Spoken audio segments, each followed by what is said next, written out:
Hello everyone and welcome back once again to the channel. I hope you are all having a great day so far. With all of the brand new airliners coming ever so much closer to getting released for the sim, I figured it was time to get a little bit of practice in with some of the larger aircraft that are already available for Microsoft Flight Simulator at this time. My aircraft of choice for this was the CRJ 700 by Aerosoft, which came out over a year ago and of which I've made a couple of videos in the past. I already knew the CRJ quite well before this, but I was still surprised by all of the little things I was able to uncover about this aircraft, which I had no idea of before. And in this video we will be taking a look at some of these fun secrets. People who have flown the CRJ around a lot will surely know most of these tricks already, but for the ones who are brand new to this airplane, I'm sure this will be a fun and educative video for you. Before we get into it, be sure to leave a like and subscribe to the channel. Let's try and get the channel up to 1000 subscribers by half this year.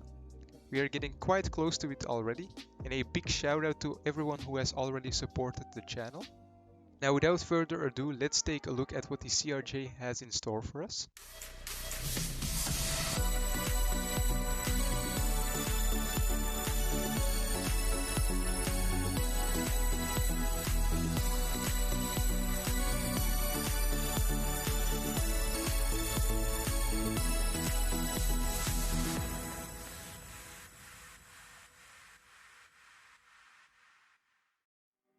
We are starting off with a hidden click spot, which was actually what gave me the idea to make this video in the first place, because I was quite surprised it had taken me so long to find this out.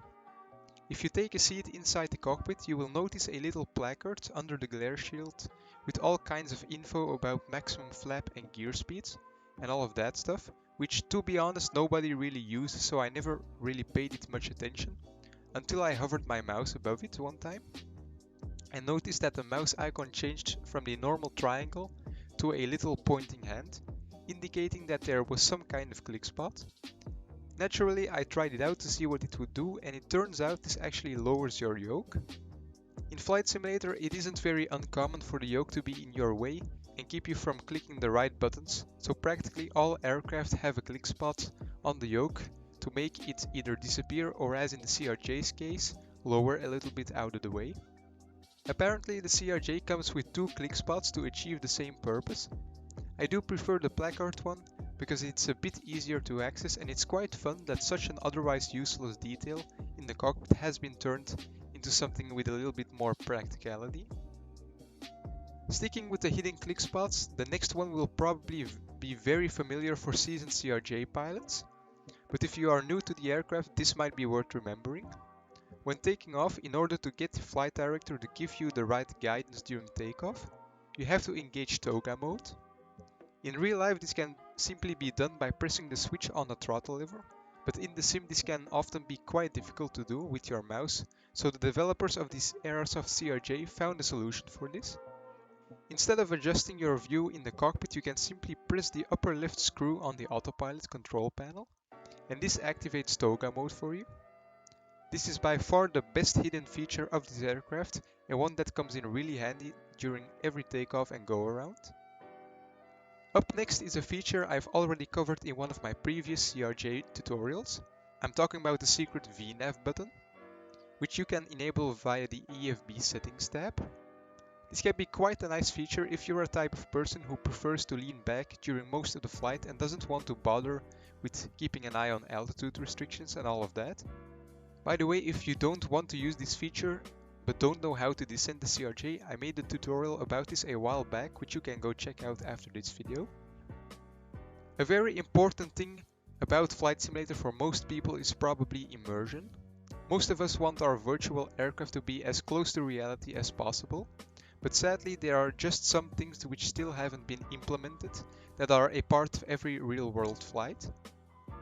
Take for example the loading of fuel and cargo.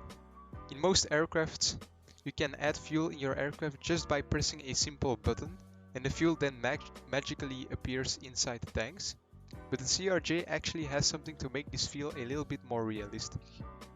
Just behind the co-pilot you can find a small panel which allows you to select the right amount of fuel for your flight, and when you activate the panel, the fuel is slowly loaded into your fuel tanks, just like in the real world. I don't really know if the actual CRJs have such a panel, I honestly doubt it, but this process does feel more real than just pressing a button on a tablet, so I thought it was still worth mentioning, especially since the fuel panel isn't really in a spot where many people would notice it. Of course, realism is not as important to some other people, and some might want the option to customize their aircraft a little bit to fit their own style, and the CRJ does have some options for that as well. If you go to the second page of the settings tab in the EFB, you will find quite some settings that you can change, from the color of the attitude indicator to the shape of the flight director and certain info that can or can't be displayed on your instrument. Down in the FMC there are also some more options for customization, and these are options that the real-life pilots also have. Up next is a feature that serves absolutely no purpose but is still a fun little Easter egg. Right under the EFB you can see a little screen, and if you turn it on you can see an image of the passenger cabin, which is supposed to resemble a security feed. By the way, if you know who this gentleman is, be sure to leave it in the comment section. I'm quite curious actually. I would guess it's one of the developers of the CRJ or something like that, but I have honestly no idea. So guys, that's going to be it for this video. I hope you enjoyed it, and if I left out another important secret of this aircraft, be sure to let me know down in the comment section below. Also, don't forget to leave a like and subscribe to the channel if you haven't already. I'm really looking forward to making all sorts of videos on all of the upcoming airliners, but in the meantime I thought it was quite a fun video idea, and I sure hope you guys thought so too. Hopefully, even if you were already familiar with the CRJ, I was still able to teach you something new. For now, I'll see you guys in the next one. Happy flying!